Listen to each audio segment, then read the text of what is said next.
Hello friends, welcome back to cinema secrets. இன்றைக்கி இந்த வீடியோவில் ரொம்ப பாசிட்டிவான மேட்டரை பற்றி பேசுவோம் நண்பர்கள். அதாவது தமிழ் சினிமாவை சேர்ந்த ஒரு சில நடிகர்களை பற்றி யாருக்கிட்ட கேட்டாலும் இவன் சரியான அயோக்கியம் தெரியுமா, இவன் சரியான மொல்ல மாதிரிப்பா, இவன் கூடலாம் நடிக்கவே கூடாது, இவனை வச்சு படமே எடுக்கக்கூடாது அப்படின்ற மாதிரி ஏகப்பட்ட பேர் சொல்லியிருக்கிறாங்க.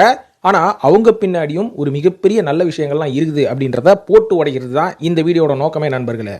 இருந்தாலும் இதில் நான் சொல்ல போகிற பேரை கேட்டோன்னே இவங்களை பற்றி அவ்வளோ நெகட்டிவாலாம் ஒன்றும் வரல அப்படின்ற மாதிரி கேட்டிங்கன்னா, தமிழ் சினிமாக்குள்ளே இருக்கிற ஒரு சில பிளாக் ஷிப்ஸ் இவங்களை பற்றிலாம் தப்பு தப்பாக பேசுவாங்க. இந்த ஆளுக்கு ஏகப்பட்ட குடிப்பழக்கங்க, இந்த ஆள் பொம்பளை சோக்குங்க, இந்த ஆள் சிகரெட் பிடிச்சே இந்த ஆள் செத்து போயிட்டாங்க அப்படின்ற மாதிரிலாம் சொல்லுவாங்க. ஆனால் இவங்களுக்கு பின்னாடி இருக்கக்கூடிய நல்ல குணங்களை பற்றி அவ்வளோ சீக்கிரம் எவனும் பேச மாட்டான். ஏன்னா யூடியூப்ல தான் பேசினா பாப்புலர் ஆக முடியாதுல்ல, நெகட்டிவாக பேசினா தான் பாப்புலர் ஆக முடியும். பாசிட்டிவாக பேசினா அதெல்லாம் அப்படியே தூக்கி போட்டு போயிடுவானுங்க அப்படின்ற ஒரு கான்செப்ட் தான் நண்பர்களே. ஆனால் நம்மளுக்கு அதை பற்றிலாம் கவலை கிடையாது. இவங்களோட நற்குணங்களை பற்றி பேசுவோம். இதை கேட்கும் போது உங்களுக்கே நம்மளும் கொஞ்சம் நல்லவனா மாறலாமே அப்படின்ற மாதிரி நீங்கள் கொஞ்சம் ஈகோயிஸ்டிக்காக இருந்தால் மாறுறதுக்கான வாய்ப்புகள் நிறையவே இருக்குது நண்பர்களே. அந்த மாதிரி ஏகப்பட்ட வீடியோக்களை கேட்டு நானே நிறைய நல்ல விஷயங்களை பண்ணியிருக்கிறேன். அதனால உங்களுக்கும் இது பயனுள்ளதாக இருக்கும். ஸோ இந்த லிஸ்ட்ல நான் முதலாவதாக சொல்ல போற அந்த நல்ல மனசு கொண்ட நடிகர் யாருன்னு பார்த்தீங்கன்னா, இன்னைக்கு நம்ம கூட இல்ல, ஒரு கருப்பு தங்கம் நடிகர் முரளி அவர்கள் தான். முரளி அவர்களை பத்தி வெளியில கேட்டா, முரளி அவர்கள் சீக்கிரமா இறந்துட்டாருப்பா, நல்ல வர வேண்டிய நடிகர் சீக்கிரமா இறந்துட்டாரு. காரணம் என்ன பார்த்தீங்கன்னா, இவருக்கு ஏகப்பட்ட குடிப்பழக்கங்கள் இருக்கு, கஞ்சா பழக்கம் இருக்குது, சிகரெட் பழக்கம் இருக்குது. இவர் இயக்குனர் பாலா கூட சேர்ந்து கஞ்சா அடிச்சு தான் இவங்க ரெண்டு பேருக்குள்ள நல்ல நட்பு அதனால தான் அதர்வாவை அவரோட படத்துல வச்சு இயக்குனர் பாலா அவர்கள் அப்படின்ற மாதிரியும் சொல்லுவாங்க. ஆனா இவங்களுக்குள்ள இருக்கிற நட்பு வேற லெவல் நட்பு. அது எப்படி ஆரம்பிச்சதுன்னு பாத்தீங்கன்னா, ஆரம்பத்தில் இயக்குனர் பாலா அவர்கள் சேது படத்தோட கதையை எழுதி முடிச்சதுக்கு அப்புறமா அகிலன்னு பேர் வச்சிருக்காரு. இந்த பேரை வச்சதுக்கு அப்புறம் முதல்ல இவர் அப்ரோச் பண்ண நடிகரே யாருன்னு பார்த்தீங்கன்னா, நடிகர் முரளி அவர்கள் தான் அப்படின்னு சொன்னா சத்தியமா நம்பாதீங்க. ஏன்னா முரளி அவர்கள் அப்ரோச் பண்றதுக்கு முன்னாடி, விக்ரம் அவர்கள்கிட்டே அப்ரோச் பண்றதுக்கு முன்னாடியே பாலா அவர்கள் கிட்டத்தட்ட டசன் கணக்கில் இருக்கிற ஹீரோக்கள் கிட்ட போய் கதையை சொல்லியிருக்கிறாரு. ஆனா எல்லாருமே கதையை கேட்டுட்டு கதை நல்லா இருக்குது, என்ன போய் மொட்டை அடிக்க சொல்றியா, எவ்வளவு தைரியம் இருக்கணும், நான்லாம் மொட்டை அடிக்கணுமா, ஐயா எல்லாம் வேலைக்காவது அப்படின்னு பாலா அவர்களை அசிங்கப்படுத்தி வெளில அமைச்ச பல பேர் இருக்கிறாங்க. அதனால தூண்டு போன பாலா அவர்கள் யார்கிட்ட தான் சொல்றது, இந்த கதைக்கு முரளி கூட செட் ஆவாரு, சொல்லி பார்ப்போமா அப்படின்னு தயக்கத்தோட போய் முரளி கிட்ட சொல்லியிருக்கிறாரு. இந்த கதையை கேட்டு முடிச்சதுக்கு அப்புறம் முரளி சொன்ன முதல் வார்த்தை என்ன தெரியுங்களா, அது ரைட்டு பாலா, எப்போ மொட்டை அடிக்கணும் சொல்லுங்க, இப்போ ஒரு படத்துல நான் கமிட் ஆயிருக்கேன், இந்த படத்தோட ஷூட்டிங் முடிச்சதுக்கு அப்புறம் சொல்றேன், மொட்டை அடிச்சிடலாமே அப்படின்னு பாலா அவர்களுக்கே ஷாக் கொடுத்தவர் தான் நம்ம முரளி. இதை கேட்டோன்னா பாலா அவர்களுக்கு ஒரு கான்ஃபிடென்ட்டே வந்துருச்சா, அப்பாடா கடைசியில் ஒரு பெரிய ஹீரோ நம்ம படத்தோட கதையை ஒத்துக்கிட்டாரு, சீக்கிரமா இவரை வச்சு பண்ணலாம் அப்படின்ற மாதிரி தான் ஆரம்பிச்சிருக்காங்க. அதுக்கப்புறம் காலப்போக்கில் இந்த படத்தில் முரளியை ரீப்ளேஸ் பண்ணி விக்ரம் அவர்களை நடிக்க வச்சு இந்த படம் மிகப்பெரிய வெற்றி படமாக ஆச்சு. அதுக்கப்புறம் பார்த்தீங்கன்னா இரண்டாவதா பாலா அவர்கள் இன்னொரு படம் இயக்குனாரு. அது என்ன படம் அப்படின்னு பார்த்தீங்கன்னா, நந்தா படம். அந்த நந்தா படத்துலலாம் முரளி அவர்களை நடிக்க கூப்பிடல. அதுக்கப்புறமா பிதாமகன் படத்துல தான் சரி ஓகே முரளியை விக்ரம் அவர்களோட கேரக்டர்ல நடிக்க வைப்போம் அப்படின்ற மாதிரி யோசிச்சிருக்காரு. ஏன் அப்படி யோசிச்சாரு அப்படின்னு கேட்டீங்கன்னா, இதுக்கு பின்னாடி ஒரு சின்ன கதை இருக்கு. ஏன்னா பிதாமகன் படத்துல விக்ரம் அவர்கள் நடித்த கேரக்டருக்கு ஃபர்ஸ்ட் விக்ரம் கிட்ட தான் கதையை சொல்லணும் அப்படின்ற மாதிரி கேட்டிருக்காரு. அது விக்ரம் அவர்கள் அந்த காலகட்டத்தில் ரொம்ப பிஸி ஆயிட்டாரு, சாமி படம்லாம் நடிச்சு மிகப்பெரிய பிளாக் பஸ்டர் கொடுக்க ஆரம்பிச்சிட்டார்ல. அப்போ விக்ரம் கொஞ்சம் பிஸியா இருந்திருக்கிறாரு. அந்த நேரத்தில் விக்ரம் அவர்கள் சொன்ன வார்த்தை என்னன்னு பார்த்தீங்கன்னா, பாலா என் மேனேஜர் கிட்ட சொல்லுங்க, ஸோ அவரே எப்போ டேட் கொடுக்குறாரோ அப்போ நான் பார்த்துக்கிறேன் அப்படின்ற மாதிரி விக்ரம் அவர்கள் சொல்லிட்டு கிளம்பினோடனே பாலா அவர்களுக்கு பயங்கர கோவம். யோ உன்னை வளர்த்து விட்டதே நானா, ஆனால் ஒரு 3 படம் நடிச்சதுக்கு அப்புறமா என் படத்தில் நடிக்கிறதுக்கே என் மேனேஜர் கிட்ட பேசுங்கன்னு சொல்றியே, உன்னை வச்செல்லாம் நான் எடுக்க முடியாது போன்னு சொல்லி மறுபடியும் முரளி கிட்ட தான் போய் பாலா அவர்கள் தஞ்சம் அடைஞ்சிருக்காரு. அதுக்கும் முரளி பெருந்தன்மையா, சரி என்னை வச்சு அகிலன் தான் எடுக்கல, இந்த படத்துல நான் நடிச்சு கொடுக்குறேன், ஓகேடா பாலா பண்ணலாம் வாடா அப்படின்ற மாதிரி பாசிட்டிவா சொல்லியிருக்காரு. உடனே இவரை வச்சு படம் ஆரம்பிச்சிடலாம் முரளியை வச்சு அப்படின்னு பாலாவும் ரெடி ஆனதுக்கு அப்புறம் இந்த தகவல் விக்ரம் காதுல போய் விழுந்து, விக்ரம் உடனே அவரோட மனைவியை கூட்டிக்கிட்டு கார் எடுத்துக்கிட்டு மதுரை பக்கம் போய் இவர் எங்க இருக்காரோ அங்கேயே போய் பார்த்து சமாதானப்படுத்தி, டேய் இந்த படத்துல நானே நடிக்கிறேன் அப்படின்ற மாதிரி தஞ்சம் அடைஞ்சு விட்டாராம். இதுக்கப்புறம் தான் மறுபடியும் முரளி அவர்களை இரண்டாவது முறையா ரீப்ளேஸ் பண்ணி விக்ரம் அவர்களை நடிக்க வச்சிருக்காரு இயக்குனர் பாலா அவர்கள். ஸோ இந்த மாதிரி தமிழ் சினிமாவில் பெருந்தன்மையான நடிகர்கள் எத்தனை பேர் இருப்பாங்க. ஒரு ஹீரோ நம்ம கிட்ட கதை சொல்லி அந்த கதையை நம்ம அக்செப்ட் பண்ணதுக்கு அப்புறமா அந்த இயக்குனர் நம்மளை வச்சு படம் எடுக்கலன்னே ஈகோ ஸ்டார்ட் ஆகிடும். அடுத்தோடி நீ என்கிட்ட கதை சொல்ல என் வீட்டு நாயை விட்டு உன்னை கடிக்க வைப்பேன் அப்படின்ற மாதிரிலாம் மாறின ஹீரோக்கள்லாம் இருக்கிறாங்க. ஆனால் இருந்தாலும் மறுபடியும் நம்ம நண்பன் நம்ம கிட்ட வரானே அப்படின்ற அளவுக்கு ஒரு நட்பின் ரீதியாக எத்தனை தடவை பாலா அவர்களோட கதையை போய் சொன்னாலும் முரளி அவர்கள் நடிக்கிறதுக்கு ரெடியாக தான் இருந்திருக்கிறாரு. இது மட்டும் இல்லாமல் இவரோட வாழ்க்கையில் இன்னொரு சுவாரஸ்யமான விஷயங்களும் நடந்திருக்கு. அதாவது அந்த காலகட்டத்தில் முரளி அப்படின்ற ஒரு நடிகருக்கு தனி செட் ஆஃப் ஆடியன்ஸே இருக்கும்போது ஒரு வெறித்தனமான ரசிகர் இருந்திருக்கிறாருங்க. இந்த ஒரு விஷயத்தை நீங்கள் நிறைய வீடியோவில் கேட்டுடலாம், ஆனால் இருந்தாலும் எனக்கு ரொம்ப பிடிச்ச விஷயம் இது, அதனால இந்த வீடியோவில் நான் சொல்லிக்கிறேன். அதாவது முரளி அவர்கள் ஒரு காலகட்டத்தில் ஒரு மிகப்பெரிய ஸ்டாராக வளர்ந்ததுக்கு அப்புறமா இன்னைக்கு தானே நம்ம அஜித் அவர்களை பற்றி நம்ம கடவுளே அஜித் அப்படின்ற கோஷம்லாம் விடுறோம். ஆனால் அன்னைக்கே ஒரு ரசிகர் கடவுளே முரளியே அப்படின்ற மாதிரி ஒரு கோஷத்தை விட்டுருக்காரு. கோஷத்தை மட்டும் விடலங்க, நம்ம ஆளுங்க மாதிரி இன்னைக்கு இருக்கிற 2K கிட்ஸ் எல்லாம் நான் தப்பா சொல்லலை. அன்னைக்கு இருந்த காலகட்டத்தில் இருந்த ஒரு கிட்டு, அந்த கிட்டு என்ன பண்ணிருக்கு அப்படின்னு பார்த்தீங்கன்னா, முரளி அவர்கள் மேலே இருந்த அதிகப்படியான பாசத்தின் காரணமாக கையில் ஒரு கறிக்கட்டை எடுத்துக்கிட்டு சனிக்கிழமையானா எங்கெங்கெல்லாம் செவுறு இருக்குதோ அந்த செவுத்துல போய் கடவுளே முரளி அப்படின்ற மாதிரி எழுதி வச்சுட்டு ஓடி போயிடுவாரா. இது காலப்போக்கில் முரளி அவர்கள் கண்டுக்காம இருக்கிறார். அதுக்கப்புறம் இதை பார்த்த பத்திரிகையாளர்கள் என்ன பண்ணியிருக்காங்கன்னா, டேய் முரளியே காசு கொடுத்து இந்த மாதிரிலாம் கெலாட்டா பண்ணுறாரா, இவரோட ப்ரமோட் பண்ணுறதுக்கு இவரே இன்னைக்கு இருக்கிற இன்ஃப்ளூயன்சர் மாதிரியே அன்னைக்கு ஃபேக் பப்ளிசிட்டிலாம் பண்ணுகிறாரு இவரே, ஃபேக் பப்ளிசிட்டி அப்படின்ற மாதிரி பத்திரிகையில எல்லாம் எழுத ஆரம்பிச்சோன்னா முரளி செம காண்டாக்டாரா. டேய் நான் ஒன்றுமே பண்ணலடா, இவனுங்களே ஏதாவது ஒன்று கலப்பி விட்டு என் இமேஜை கெடுக்கிறானுங்க ஏ அப்படின்ற மாதிரி முரளி டென்ஷனா. யாரா அவன் செவுத்தெல்லாம் எழுதுறது, அவனை போய் பிடிச்சிட்டு வா, என் எதிர்கட்சிக்காரன் பார்த்தா என்ன நினைக்கிறது அப்படின்ற மாதிரி ஆளை செட் பண்ணி முரளி போய் தேடி சனிக்கிழமை ராத்திரி அந்த ஆள் மாட்டுனுக்கிறான் முரளியோட ஆட்கள் கிட்ட. இதுக்கப்புறம் ஆஃபீஸ்க்கு தூக்கின்னு வந்து முரளி முன்னாடி உட்கார வச்சா அந்த ஆள் கட்டி பிடிச்சி முத்தம் கொடுக்குறான். நான் முரளி ஐயோ கடவுளே உன்னை நான் பார்த்துட்டேனா அப்படின்ற மாதிரி ரொம்ப அந்த ஆள் பெருமிதமாக இருக்கிறான். உடனே முரளி ஏன் இந்த மாதிரிலாம் பண்ணுற, ஏற்கனவே எனக்கு எதிரிங்க நிறைய இருக்கிறானுங்க, நீ வேறு இப்படிலாம் பண்ணுகிறீ அப்படின்னதுக்கு, சார் உங்களோட பரம ரசிகன் நான் இந்த ஊருக்காரன், இந்த ஊரில் இருந்து உங்களுக்காகவே நான் உங்களை பார்க்கணும் அப்படின்றதுக்காகவே வந்து இப்படிலாம் பித்து பிடிச்சி போய் பண்ணிட்டு இருக்காரு அப்படின்ன உடனே முரளி என்ன சொல்லியிருக்காரு, நீ படிச்சிருக்கிற இல்லையா, அதனால் உன் படித்த படிப்புக்கு ஏற்ற வேலையை பார்த்துக்கோ, பொழைச்சிக்கோ, கல்யாணம் பண்ணு, குழந்தை குட்டியெல்லாம் பெற்றுக்கிட்டு சந்தோஷமாக இரியா, ஏன் என் பின்னாடி இப்படி சுற்றுற அப்படின்னு சொல்லி தன்னோட சொந்த காசில் அந்த ஊருக்கு அந்த ஆளை கூப்பிட்டு போயிட்டு அந்த ஊர்லேயே ஒரு சின்ன பொட்டி கடையை ஒன்று வச்சு அந்த ஆளுக்கு லைஃபே கொடுத்துருக்காரு. இன்னைக்கு எத்தனை நடிகர்கள் கடவுளே அப்படியே இப்படின்னு சொல்கிறவங்களுக்குலாம் அந்த நடிகர் லைஃப் கொடுத்துருக்காரு அப்படின்றது நம்மளுக்கு தெரியல. ஆனால் முரளி பாருங்க எவ்வளோ பெருந்தன்மையாக பண்ணியிருக்கிறாரு. இது மட்டும் இல்லாமல் இந்த கருப்பாக இருந்தால் பொய் சொல்லுவான், வெள்ளையா இருந்தா பொய் சொல்ல மாட்டான் அப்படின்னு வடிவேலு காமெடியிலே இப்படிப்பட்ட காமெடியை வச்சு இன்னும் ஏகப்பட்ட வன்மத்தை கொட்டுறாங்க பார்த்தீங்களா. இவங்க மத்தியில் அந்த காலகட்டத்தில் எப்படி வன்மம் இருந்திருக்கும். ஏன்னா முரளி அவர்கள் கருப்பாக இருக்கிறனால கன்னடத்தில் அவரை சட்டை கூட பண்ணலையா, சரி தமிழ் பக்கம் வருவோம் அப்படின்ற மாதிரி தமிழ் பக்கம் வந்திருக்கிறாரு. வந்தாலும் ஒரு தயக்கத்தோட தான் வந்திருக்காரு. இங்கேயும் நம்மள ஃபேன்ஸ் அக்செப்ட் பண்ணுவாங்களா, ஏதோ ஒன்று நடிச்சு பார்ப்போம் அப்படின்னு ஃபர்ஸ்ட் இவர் வந்து தமிழில் ஒரு படத்தை நடிச்சிருக்காரு. ஆனால் இந்த படம் நடித்து முடிச்சதுக்கு அப்புறமா தேட்டரில் இருந்து ஓரமாக தயங்கி எஸ்கேப் ஆக பார்த்துருக்காரு. ஆனால் திடீர்னு ஃபேன்ஸ் எல்லாம் ஐயா நீங்களா சரியான நடிப்பு நடிச்சிருக்கீங்கன்னு தேட்டர்லேயே ஒரு கொண்டாட ஆரம்பிச்சிருக்காங்க. அப்படி தான் தமிழ் சினிமாவில் முரளி அவர்களுக்கு ஒரு மிகப்பெரிய வரவேற்பு அந்த காலகட்டத்தில் கிடச்சிருக்குன்றாங்க. இதையும் தாண்டி இவர் எந்தெந்த படத்துலலாம் நடிக்கிறாரோ அந்தந்த படத்தில் அந்தந்த ப்ரொடியூசர் கொஞ்சம் கஷ்டத்தின் காரணமாக சம்பளத்தை முழுசாக கொடுக்க முடியலனா கூட பரவாயில்லங்க இருக்கட்டும் வச்சுக்கோங்க, ப்ரொடியூசர் வந்து நல்லா இருக்கணும் அப்படின்னு ஏகப்பட்ட சம்பளத்தை பெருந்தன்மையாக விட்டு கொடுக்குற மனுஷன் நம்ம முரளி அவர்கள் அப்படின்ற மாதிரி ஒரு பேர் இருக்குது அவருக்கு. இதையும் தாண்டி இவர் வந்து புது வசந்தம் அப்படின்ற ஒரு படம் பார்த்துருப்போம்ல, புது வசந்தம்ல அந்த படம் ரொம்ப அற்புதமான படம், எனக்கு ரொம்ப பிடிச்ச படம். முரளி அவர்களோட கெரியரில் ஒரு வித்தியாசமான படம். அதுவும் அந்த காலகட்டத்தில் வெறும் தங்கச்சி பாசம், அண்ணன் தம்பி பாசம், வெட்டுக்குத்து, ஜாதி இப்படின்னு அந்த காலகட்டத்தில் படம் எடுக்கும்போது ஃப்ரெண்ட்ஷிப்புக்காக ஒரு படம் எடுத்தது என்ன படம் அப்படின்ற மாதிரி பார்த்தீங்கன்னா புது வசந்தம் அப்படின்ற மாதிரி சொல்லலாம். ஸோ இந்த படத்தில் வந்து மல்டி ஸ்டாரர் இனி தானே அவன் தலை தூக்கி ஆடுறான், நான் சோலோவாக தான் நடிப்பேன்னு அன்றைக்கே பீக்கில் இருந்த ஒரு நடிகரான முரளி மல்டி ஸ்டாரர் படம் நடிக்கிறதுக்கு ஒத்துக்கினாரு. இருந்தாலும் அந்த படத்தில் வந்து நம்ம விக்ரமன் அவர்கள் இயக்கும் போது KS ரவிக்குமார் உதவி இயக்குனராக தான் இருந்திருக்காராம். இருந்தாலும் முரளி அவர்கள் இன்னைக்கு ஒரு நல்ல பீக்கில் இருந்த ஒரு நடிகர் தான். ஒரு உதவி இயக்குனராக இருக்கிற KS ரவிக்குமாரே முரளி அவர்கள் முரளின்னு பேர் விட்டு தான் கூடுவாரான். முரளி ஸ்பாட்டுக்கு வாங்க, முரளி இப்படி நில்லுங்க அப்படி நில்லுங்க அப்படின்ற மாதிரி தான் சொல்லுவாரான். இருந்தாலும் முரளி அவர்கள் பெருந்தன்மையாக ஓகே பரவாயில்ல சின்ன பையன் தான் நான் சொல்லிட்டு போகிறேன் அப்படின்னு விட்டது மட்டும் இல்லாமல் KS ரவிக்குமார் அவர்களோட டைரக்ஷன்லேயே முரளி அவர்கள் காலப்போக்கில் நடித்தார். இது மட்டும் இல்லாமல் தினந்தோறும் நாகராஜ் அப்படின்ற ஒரு நடிகர் ஒரு இயக்குனர் அப்படின்ற மாதிரி சொல்லலாம். பார்க்கறதுக்கு மணிவண்ணன் மாதிரி இருப்பார். அன்றைக்கி இருந்த காலகட்டத்தில் இவர் வந்து தினந்தோறும் அப்படின்ற ஒரு படத்தில் வந்து முரளி அவர்களுக்கு ஃப்ரெண்டாகவும் வருவார். ஸோ இந்த நடிகரை பார்க்கும்போது அன்றைக்கி இருந்த காலகட்டத்தில் எல்லாருமே சொல்லுவாங்க மணிவண்ணன் மாதிரியே இருக்கிறான், சரியாக பேசுகிறான், இவனோட டைலாக் டெலிவரிலாம் வேறு லெவலில் இருக்குது அப்படின்ற மாதிரி சொல்லுவாங்க. அது மட்டும் இல்லாமல் கௌதம் மேனன் அவர்கள் இயக்கிய மின்னலே, காக்கா இந்த மாதிரி படங்களுக்கெல்லாம் ஸ்கிரிப்ட் மற்றும் டைலாக் ரைட்டரே அவர் தான். எத்தனை பேருக்கு தெரியாது. இந்த ஒரு இயக்குனருக்கு வாழ்க்கை கொடுத்ததே முரளி அவர்கள் தான் தினந்தோறும் அப்படின்ற ஒரு படத்தின் மூலியமாக. ஏன்னா இந்த படத்தோட கதையை வந்து ஃபஸ்ட்டு தினந்தோறும் நாகராஜ்னு சொல்ல வேணாம், நாகராஜ் அவர்கள் முரளிகிட்ட தான் போய் ஃபஸ்ட்டு சொல்லியிருக்காரு.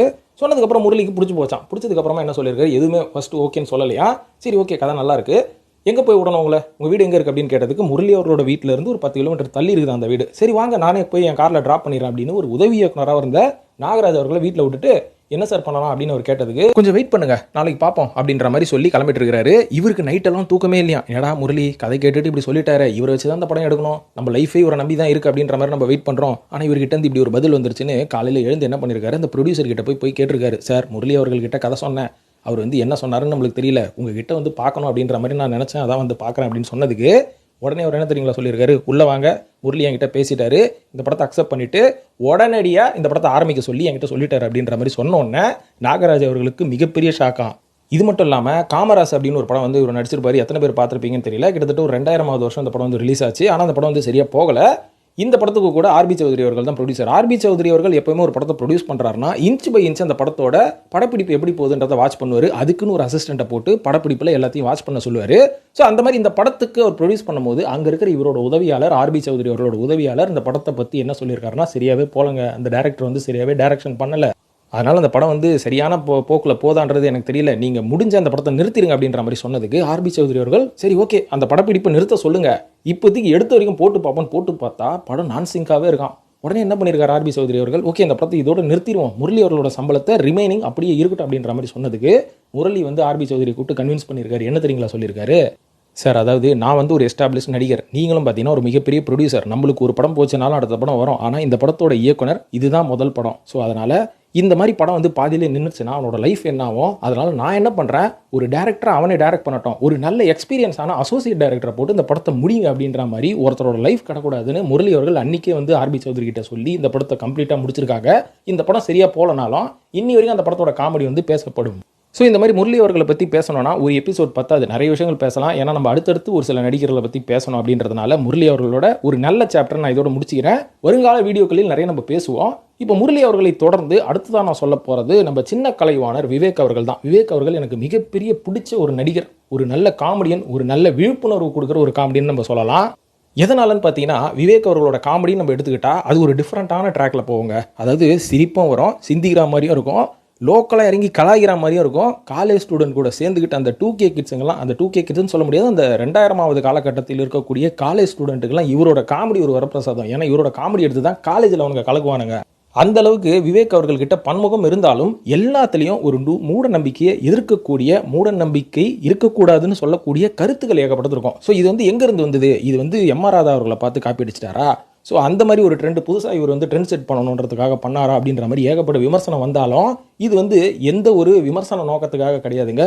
நம்ம விவேக் அவர்களோட வாழ்க்கையில் ஏற்பட்ட ஒரு சின்ன மாற்றத்தினால அவர் இப்படி தான் பண்ணணும், இப்படி தான் பேசணும், இந்த மாதிரி கருத்துக்களை மக்கள்கிட்ட கொண்டு போய் சேர்க்கணும் அப்படின்னு ஒரு முடிவுக்கு தள்ளப்பட்டதுக்கு முக்கியமான ரீசனே அவரோட வாழ்க்கையில் நடந்த ஒரு நிகழ்வு அப்படின்ற மாதிரி சொல்கிறாங்க. என்னன்னு பார்த்தீங்கன்னா இவருக்கு வந்து கிட்டத்தட்ட 1996 கல்யாணம் முடிவாயிருக்கு பாலச்சந்தர் அவர்களோட தலைமையில். ஸோ அந்த மாதிரி கல்யாணம் நடக்கும்போது என்னாச்சுன்னு பார்த்தீங்கன்னா அவர் மனைவிக்கு தாலி கட்டுறதுக்கு முன்னாடி அந்த ஒரு மண்டபத்தில் ஒரு ஃபயர் ஆக்சிடென்ட் ஆயிடுச்சான். இந்த ஃபயர் ஆக்சிடென்ட் ஆரம்பித்த உடனே அந்த கல்யாணத்துக்கு வந்து பாதி பேர் ஐயோ தீ பிடிச்சிருச்சு அப்படின்னு சொல்லி மண்டபத்தை விட்டு ஓட ஆரம்பிச்சிட்டு இருக்காங்க. மீதி பேர் ஐயோ கல்யாணம் இப்படி ஆயிடுச்சு, தாலி கட்டுற நேரத்தில் இந்த மாதிரி ஆச்சு, இனிமேல் இந்த பொண்ணை யார் கல்யாணம் பண்ணிப்பா, இனிமேல் இந்த கல்யாணம் எப்படி நடக்கும் அப்படின்னு பல பேர் வந்து கொஞ்சம் ஒரு குழப்பத்தோடு இருந்தப்போ விவேக் அவர்கள் நேராக வந்து எல்லார்கிட்டையும் என்ன சொல்லியிருக்காரு, இந்த ஒரு சின்ன விபத்துனால என் கல்யாணம் நின்று போகிறது கிடையாது, இந்த ஒரு மூட நம்பிக்கையெல்லாம் எனக்கு கிடையவே கிடையாதுன்னு சொல்லி அன்றைக்கே அந்த கல்யாணத்தை நடத்தியிருக்கிறாரு.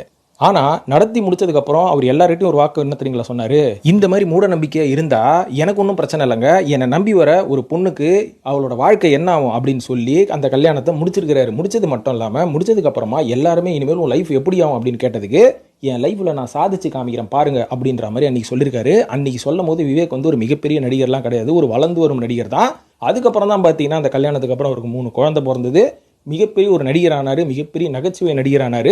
விவேக் அவர்களோட வளர்ச்சி எப்படி இருக்கும் அப்படின்றது அதுக்கப்புறம் நான் சொல்லி உங்களுக்கு தெரியணும்னு இல்லை. இது மட்டும் இல்லாமல் இன்றைக்கி வடிவேல் அவர்கள் வந்து விவேக்கோட காம்படிட்டர் அப்படின்ற மாதிரி இன்றைக்கி சொல்லுவாங்க. ஆனால் வடிவேல் அவர்கள்கிட்ட ஒரு டீம் இருக்கும், விவேக் கிட்ட ஒரு டீம் இருக்கும். வடிவேல் டீமில் இருந்த அத்தனை பேருமே வடிவேல் அவர்கள் உயிரோடு இருக்கும் போதே அவரை பற்றி ஏகப்பட்ட குறைகள் சொல்கிறாங்க.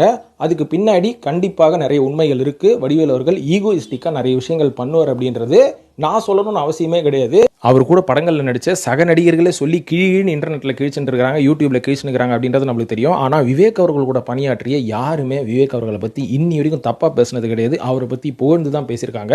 அதில் விவேக் அவர்கள் கூட ஏகப்பட்ட காமெடியில் நடித்தவர் தான் சின்ராஸ் அப்படின்னு ஒரு நடிகர். அவர் வந்து நிறைய காமெடியில் விவேக் கூட நம்ம பார்த்துருப்போம். ஸோ அவர் வந்து ஒரு பேட்டியில் ஒரு விஷயம் சொன்னார், உண்மையாகவே நெகிழ் வைக்கிற அளவுக்கு அந்த விஷயம் வந்து இருந்தது. ஸோ இவ்வளவு பெரிய மனிதன், இவ்வளவு சோஷியல் சர்வீஸ் பண்ணுறவர், அப்துல் கலாம் கூட நேரடியாக பேசக்கூடிய மனிதன், இவ்வளோ பாப்புலாரிட்டியில் இருக்கிறவர், அவர் கூட நடிகருக்காக இவ்வளோ டவுன் டு எர்த்தாக கீழே இறங்கி வந்து செய்வாரா அப்படின்றது வந்து கண்டிப்பாக நம்மளால் கெஸ்ஸே பண்ண முடியாது. ஏன்னா அந்த அளவுக்கு ஒரு காரியத்தை செஞ்சுருக்காரு.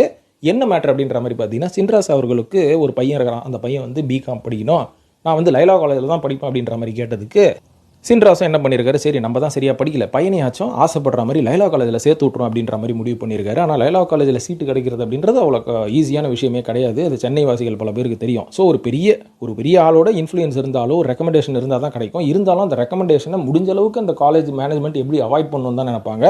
ஏன்னா உண்மையாக மெரிட்டில் இருக்கிறவங்களுக்கு முக்கியத்துவம் கொடுப்போம் அப்படின்ற மாதிரி இருக்கிறது தான் அந்த காலேஜோட நோக்கம்.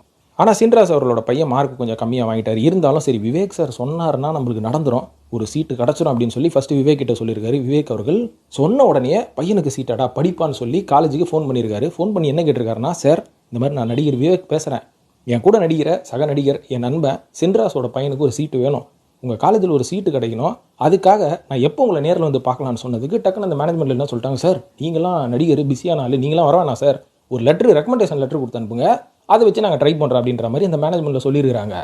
சரின்னு சொல்லிட்டு விவேக் அவர்களும் ஒரு லெட்டர் கொடுத்துருக்காரு. அந்த லெட்டருக்கு பெருசாக ரெஸ்பான்ஸே இல்லை. அதுக்கப்புறம் மறுபடியும் சின்ராஸ் காலேஜில் ஃபாலோ பண்ணியிருக்காரு. அதுக்கப்புறம் தான் தெரிய வந்துருக்குது, முடிஞ்ச அளவுக்கு இந்த ரெக்கமெண்டேஷன்லாம் அவாய்ட் பண்ணிட்டு மெரிட்டில் இருக்கிறவங்களுக்கு தான் சீட் கொடுக்கணும் அப்படின்ற மாதிரி அந்த காலேஜ் வந்து ஒரு வழக்கத்தை வந்து ஃபாலோ பண்ணிட்டு வராங்க. அதனால் உன் பையனுக்கு சீட்டு கிடைக்கிறது கஷ்டம்னு பயந்து போய் மறுபடியும் விவேக் கிட்ட சொல்லியிருக்காரு. சொன்னதுக்கப்புறம் விவேக் என்ன சொல்லியிருக்காரு, டே நான் நடித்த படம் ஒன்று ரிலீஸ் ஆயிருக்கு, அதோட ப்ரமோஷனுக்கு போனோம், இந்த டைமில் என்னால் வந்து நிற்க முடியாதுரா அப்படின்ற மாதிரி அவாய்ட் பண்ணியிருக்காரு. உடனே சின்ராஸுக்கு ஒரே வருத்தம், என்னடா இது நம்ம பையனோட லைஃபுன்னு கேட்கணும், இவர் இப்படி அவாய்ட் பண்ணுறாரு அப்படின்ற மாதிரி கோவத்தோடு இருந்திருக்காரு. அதுக்கப்புறம் விவேக்கே ஒரு சங்கடம் ஆயிடுச்சு, ஏன்னா நம்ம கூட இருக்கிறவங்க நம்ம இப்படி சொல்லிட்டோம், சரி ஓகே அவனுக்காக நம்ம சப்போர்ட் பண்ணுவோன்னு மறுபடியும் வந்து ட்ரை பண்ணியிருக்காங்க. அப்போ அந்த பிரின்சிபால் காலேஜில் இல்லை. ஸோ அதனால் ரெண்டாவது வாட்டி ட்ரை பண்ணியும் விவேக் அவர்களே வந்து வண்டி எடுத்துக்கிட்டு வா காலேஜுக்கு போய் நேரடியாக பிரின்சிபாலை பார்க்கலாம் அப்படின்னதுக்கு பிரின்சிபால் அன்றைக்கி இல்லாமல் போயிட்டாராம். ஸோ அதுக்கப்புறம் மறுபடியும் சின்ராஸ் அவர்கள் எப்படியாவது என் பையனுக்கு சீட் வாங்கி கொடுக்குறது உங்கள் பொறுப்புன்னு சொன்ன உடனே விவேக் என்ன பண்ணியிருக்காரு, பிரின்சிபல் எந்த டைமில் காலேஜில் இருப்பாருன்னு கேளு, அந்த டைமில் நீ முன்னாடியே போய் எல்லாத்தையும் லாக் பண்ணி வையே, கரெக்டாக அந்த டைமுக்கு வந்துடுறேன் அப்படின்ற மாதிரி சொன்ன உடனே கரெக்டாக காலையில் ஒரு 9 மணிக்கு காலேஜில் போய் ஆஜராயிட்டார் நம்ம நடிகர் விவேக் அவர்கள். ஆனதுக்கப்புறமா பிரின்சிபாலும் அங்கே இருக்கிறாராம். அதுக்கப்புறம் ஓகே மீட்டிங் அரேஞ்ச் பண்ணியிருக்காங்க. அந்த மீட்டிங்கில் சின்ராஸ் அவர்களை உள்ள விடலை, இவங்க 2 பேர் மட்டும் தான் பேசியிருக்கிறாங்க. பேசி முடிச்சுட்டு பாஷா படத்தில் எப்படி ரஜினி அவர்கள் வெளில வந்து உனக்கு சீட்டு கன்ஃபார்ம் ஆயிடுச்சு அப்படின்னு சொன்னாரோ, அதே மாதிரி விவேக் அவர்கள் வெளில வந்து சின்ராஸ் பையன்கிட்ட சொல்லியிருக்காரு, உனக்கு சீட்டு கன்ஃபார்ம் ஆயிடுச்சுரா, நல்லா படிச்சுக்கோ அப்படின்ற மாதிரி சொல்லியிருக்காரு. அது மட்டும் இல்லாமல் உள்ள ஒரு சில நிகழ்வுகள் நடந்திருக்கு. என்னன்னா, அந்த பிரின்சிபால்கிட்ட பேசும்போது ஒரு செல்ஃபி எடுத்துக்கலாமா சார் அப்படின்ற மாதிரி கேட்டிருக்காங்க. யார் தெரியுங்களா கேட்டால் பிரின்சிபால் கேட்கல, பிரின்சிபால் கூட செல்ஃபி எடுக்கணும்னு விவேக் கேட்டிருக்கிறாராம். ஸோ அவர் எவ்வளோ பெருந்தன்மையான ஆள் பார்த்தீங்களா. ஸோ அந்த மாதிரி ஒரு ஜாலியான கான்வர்சேஷன்லாம் நடந்து சின்ராஸ் தான் கூட நடிக்கிற நடிகரோட பையனும் நல்லா இருக்கணும் அப்படின்னு சொல்லி அவனுக்கே ஒரு லைஃப் கொடுத்துருக்காரு அப்படின்றத சின்ராஸ் கொஞ்சம் நெகிழ்ச்சியாக ஒரு பேட்டியில் சொன்னார். அது எனக்கு கேட்கும் போது ரொம்ப பாசிட்டிவாக இருந்தது. இது மட்டும் இல்லாமல் நம்ம நடிகர் குமரிமுத்து இருக்கார் பார்த்தீங்களா, ஐயான்னு சிரிப்பார். இவர் வந்து ஒரு நேரத்தில் என்ன பண்ணாருன்னு பார்த்தீங்கன்னா, அவரோட பொண்ணுக்கு ஒரு கல்யாணம் வச்சுருக்காரு. ஸோ அந்த கல்யாணத்துக்காக ஃபண்டு கிரியேட் பண்ணும்போது இவர் நிறைய இந்த வெளிநாட்டில் நடன நிகழ்ச்சி, அதுக்கப்புறம் இந்த கச்சேரிகள், நிறைய ஷோஸ்லாம் பண்ணுவாங்க பார்த்தீங்களா, இந்த ஸ்டார் நைட் ஷோஸ், இந்த மாதிரி பண்ணும்போது விவேக் அவர்களையும் வச்சு ஒரு ஸ்டார் நைட் ஷோ பண்ணுவோம். ஸோ அது பண்ணால் நம்ம கொஞ்சம் நல்ல டிக்கெட்லாம் சோல்ட் ஆகும், அதுக்கப்புறம் அதில் இருக்கிற பணத்தை வச்சு பொண்ணு கல்யாணத்தை நடத்தலாம்னு சொல்லி விவேக் கிட்ட கேட்டிருக்காரு. விவேக் அவர்களும் என்ன சொல்லியிருக்காரு, ஸ்டார் நைட் ஷோ தானே, நான் வரேன், நான் வந்து ஒரு எபிசோட் பண்ணி கொடுக்குறேன், ஒரு சின்ன செக்மெண்ட் பண்ணி கொடுக்குறேன், எனக்கு ஸோ ஒரு 2 லட்ச ரூபா கொடுத்துரு அப்படின்ற மாதிரி சொன்னதுக்கு சரி சார் ஓகே சார் பண்ணிடலாம் அப்படின்ற மாதிரி பண்ணி அந்த ஷோக்கு வந்து விவேக் அவர்கள் போயிருக்காரு. போயிட்டு அந்த ஷோ முடிச்சதுக்கப்புறமா நம்ம குமரிமுத்து போய் அந்த 2 லட்ச ரூபா விவேக்கோட சேலரியை கொண்டு போய் கொடுத்துருக்காரு. இந்தாங்க சார் உங்களோட பேமெண்ட்டுன்னு சொன்னதுக்கு அப்படியே அந்த பேமெண்ட்டை வாங்கி குமரிமுத்து கையிலே கொடுத்து உன் பொண்ணு கல்யாணத்தை நல்லா நடத்து அப்படின்ற மாதிரி சொல்லியிருக்காராம். இன்னி வரைக்கும் அதை மறக்கவே இல்லை. அவரும் இப்போ இல்லை, விவேக்கும் நம்ம கூட இல்லை. ஸோ இந்த மாதிரி விவேக் அவர்களை பற்றியும் நிறைய விஷயங்கள் நம்ம பேசிகிட்டே போகலாம். நம்மளுக்கு புல் அரிக்குங்க. ஏன்னா அந்தளவுக்கு நல்ல மனுஷங்கள்லாம் இந்த உலகத்தில் இருக்கிறாங்க. இன்றைக்கி வந்து சோஷியல் மீடியா அந்த நல்ல மனுஷங்களை வந்து நம்ம கண்ணு முன்னாடி காமிக்க மாட்டேங்குது, நம்ம தான் தேடி கண்டுபிடிக்கணும். இதே மாதிரி சசிகுமார் அவர்களும் நம்ம வந்து பேசிக்கிட்டே போகலாம். சசிகுமார் வந்து எப்பேற்பட்ட ஆள்னு பார்த்தீங்கன்னா, சினிமாவுக்காக வாழ்கிறவங்க நிறைய பேர் இருப்பாங்க, ஆனால் சினிமாவையே வாழ வைக்கணும்னு சில பேர் இருப்பாங்க பார்த்தீங்களா, அந்த மாதிரி ஒரு வகையில் வரக்கூடிய நடிகர் தான் சசிகுமார் அவர்களும். ஏன்னா இன்றைக்கி இருக்கக்கூடிய காலகட்டத்தில் அவர் நல்ல படங்கள் தான் நான் கொடுக்கணும், நலிந்த நடிகர்களை என் படத்தில் நடிக்க வைக்கணும், கஷ்டப்படுற இயக்குநர்களுக்கு வாய்ப்பு கொடுக்கணும் அப்படின்ற ஒரு தத்துவத்தோடு வாழ்கிற மனுஷன். இது வந்து ஏதோ பெருமைக்காக நான் பேசலை, என் கண் கூட நான் பார்த்துருக்குறேன். ஏன்னா சசிகுமார் அவர்கள்கிட்ட நீங்கள் ஒரு நல்ல கதையை போய் சொல்லி அந்த கதையில் நீங்கள் நடிக்கணும்னா அவர் வந்து மறுக்கவே மாட்டார். பிஸியாக இருந்தால் அவரால் பண்ண முடியாது, இல்லைனா அவர் கண்டிப்பாக அந்த படத்தில் வந்து நடிப்பார். அதையும் தாண்டி ரொம்ப நல்ல படமாக இருந்தால் சேலரியில் காம்ப்ரமைஸ் பண்ணிப்பார். ரொம்ப சின்ன நல்ல கதாபாத்திரமாக இருந்தால் சம்பளமே வாங்காமல் நடித்து கொடுப்பார் நம்ம நடிகர் சசிகுமார். இது இவரோட முடிஞ்சு போல் இவரோட நெருங்கிய நண்பரான சமுத்திரக்கனியை அந்த வேலையை பார்ப்பார். ஏன்னா இந்த ராஜமௌலி எடுத்தார் பார்த்தீங்களா RRR, இந்த படத்தில் சமுத்திரக்கனிக்கு ஒரு கேரக்டர் கொடுக்கணும் அப்படின்ற மாதிரி ராஜமௌலி அவர்கள் சமுத்திரக்கனிக்கு ஃபோன் போட்டு நாளைக்கு ஹைதராபாத் வந்துருங்க அப்படின்ற மாதிரி சொல்லியிருக்காரு. சொல்லிட்டு இவர் சமுத்திரக்கனி ஓகே சார் வந்துடுறேன் அப்படின்னு சொன்னதுக்கு ஒரு 1/2 hour கழிச்சு மறுபடியும் ராஜமௌலி ஃபோன் அடிக்கிறாராம். ஃபோன் அடிச்சு உங்களுக்கு எந்த ஃப்ளைட்டில் டிக்கெட் போடணும் அப்படின்னு சொன்னதுக்கு சமுத்திரக்கனி என்ன சொல்லியிருக்காரு, சார் டிக்கெட்லாம் போட வேணாம் சார், நானே டிக்கெட் புக் பண்ணிட்டேன் அப்படின்ற மாதிரி சொன்னாராம். ஐயோ என்னங்க கேட்கறதுக்கு முன்னாடி நீங்களே போட்டீங்க, சரி வாங்க இங்கே வாங்க அப்படின்ற மாதிரி சொல்லியிருக்காரு. அதுக்கப்புறம் கிளம்பி வந்தோடனே ஏர்போர்ட்டில் இறங்கினோடனே உங்களுக்கு இந்த ஹோட்டலில் புக் பண்ணலாம் அப்படின்ற மாதிரி நம்ம அசிஸ்டன்ட் கிட்ட சொல்லியிருக்கேன், அந்த ஹோட்டலுக்கு நீங்கள் போயிடுங்க அப்படின்ற மாதிரி சொன்னதுக்கு ஐயோ வேணாம் சார், எந்த ஹோட்டலும் புக் பண்ண வேணாம், அந்த ஹோட்டலும் நானே புக் பண்ணிட்டேன் சார் அப்படின்ற மாதிரி சொல்லியிருக்காரு. சரி ராஜமௌலி அப்படியா நீங்களே புக் பண்ணிட்டீங்களா, ரொம்ப நல்லது, நீங்கள் ஸ்டே பண்ணிவிட்டு இந்த நேரத்தில் நம்ம ஆஃபீஸ்க்கு வாங்க அப்படின்ற மாதிரி சொல்லியிருக்காரு. அதுக்கப்புறம் ஆஃபீஸில் போய் டிஸ்கஷன் முடிஞ்சு இந்த படத்தில் வந்து நடிக்கிறது அப்படின்ற மாதிரி நம்ம சமுத்திரக்கனி அவர்கள் கன்ஃபார்ம் ஆயிட்டாரு. எல்லாமே முடிஞ்சு படப்பிடிப்பெல்லாம் முடிஞ்சு சம்பளம் வாங்கும்போது 2 கோடி ரூபாய்க்கு செக்கு போட்டு சமுத்திரக்கனி அவர்களுக்கு கொடுத்துருக்காரு ராஜமௌலி. இதை பார்த்து சமுத்திரக்கனி அவர்கள் நெகிழ்ந்து போயிட்டாராம். ஏன்னா இன்றைக்கி அந்த காலகட்டத்தில் தமிழ் சினிமாவில் இருந்த ஒரு சில நல்ல பொசிஷனில் இருக்கிற நடிகர்களுக்கே, ஹீரோ நடிகர்களுக்கே அவ்வளோ சம்பளம் கிடையாது. ஆனால் கேரக்டர் ரோல் பண்ணுற நம்ம சமுத்திரக்கனி அவர்களுக்கு ஒரு மிகப்பெரிய அமௌண்ட்டை கொடுத்து நிகழ் வச்சிருக்கார் எஸ் ராஜமௌலி அவர்கள். காரணம் என்னன்னு பார்த்தா, நான் சினிமாவை எந்த அளவு லவ் பண்ணுறனோ அதே அளவுக்கு சினிமாவை லவ் பண்ணுற ஒரு ஆள் சமுத்திரக்கனி. அவரை வந்து சினிமா வாழ வைக்கலனாலும் நான் வாழ வைப்பேன் அப்படின்ற மாதிரி தெலுங்குல ஒரு அறிமுகப்படுத்தி தெலுங்குல ஏகப்பட்ட படங்கள் நடித்து மிகப்பெரிய ஆளானார் நம்ம சமுத்திரக்கனி அவர்கள். ஸோ அந்த மாதிரி சினிமாவை லவ் பண்ணக்கூடிய ஆட்களும் இன்றைக்கி இருக்கிறாங்க. வியாபார ரீதியாக, வியாபார நோக்கமாக நான் படம் எடுப்பேன், மக்களை வந்து கெடுப்பேன், இன்றைக்கி இருக்கிற 2K கிட்ஸை மைண்ட் வாஷ் பண்ணால் தான் அவங்க தேட்டரில் வந்து என் படத்தை பார்ப்பாங்க அப்படின்னு ஒரு பக்கம் ஒரு நடிகர்கள் ஓடிக்கிட்டு இருந்தாலும், இந்த மாதிரி சினிமாவை வாழ வைக்கணும், நல்ல படங்கள் கொடுக்கணும், சினிமாவை நேசிக்கணுன்ற கூடிய நடிகர்களும் ஏகப்பட்ட பேர் இருக்கிறாங்க. ஸோ அந்த மாதிரி வரிசையில் நம்ம சசிகுமார் அவர்களையும் சொல்லலாம், சமுத்திரக்கனி அவர்களையும் சொல்லலாம், முரளி அவர்களை சொல்லலாம், இயக்குனர் பாலா அவர்களும் பார்த்தீங்கன்னா அவருக்கூட கெரியரில் அவர் கொடுத்தது எல்லாமே ஒரு கல்ட்டு ஃபிலிம். இன்றைக்கி அவரை மாதிரியே நான் படம் எடுக்கிறேன்னு அவன் கத்தியும் ரத்தமாக எடுத்துகிட்டு இருக்கிறானுங்க. ஆனால் பாலா அவர்களோட படத்தில் வன்மம் இருந்தாலும் அந்த வன்மம் அந்த படத்துக்கு தேவையான வன்மமாக தான் இருக்குமே தவிர, அந்த வன்மத்துக்காக அவர் படம் எடுக்க மாட்டார். அவரோட படங்களை நல்லா பாருங்கள். ஆனால் அவரோட படங்களை ரெஃபரன்ஸாக எடுக்கிறவன் இனி வன்முறையை கிரியேட் பண்ணுற மாதிரி எடுக்கிறான். ஆனால் அவர் மண் சார்ந்த அன்றைக்கி அந்த காலகட்டத்தில் என்ன மாதிரி வித்தியாசமான ஒரு படத்தை நமக்கு நெருக்கமாக கொடுக்க முடியுமோ அந்த மாதிரி படத்தை தான் பாலா கொடுத்தாலே தவிர, எந்த ஒரு விதத்துலையும் என் கேரக்டர் வேறு, படத்தில் நான் எடுக்கக்கூடிய படங்கள் வேறுன்னு திணிச்சது பாலா அவர்களோட ஸ்டைல் கிடையாது அப்படின்றத நான் சொல்லிக்கிறேன் நண்பர்களே. ஸோ இந்த வீடியோ பார்த்ததுக்கு நன்றி. இன்னும் நிறைய நல்ல உள்ளம் படைத்த நடிகர்கள்லாம் இருக்கிறாங்க. அவங்களோட நல்ல குணத்தெல்லாம் நான் அடுத்தடுத்த வீடியோவில் இன்னும் நிறைய நடிகர்களை பற்றி பேசுவோம். ஸோ இந்த வீடியோ பார்த்ததுக்கு நன்றி. இது பற்றிய கருத்துக்களை கமெண்ட்டில் போட்டு வழக்கம் போல் சினிமா சீக்ரெட்ஸையும் சப்ஸ்கிரைப் பண்ணிவிட்டு ஃபாலோ பண்ண நண்பர்களே. நன்றி, வணக்கம்.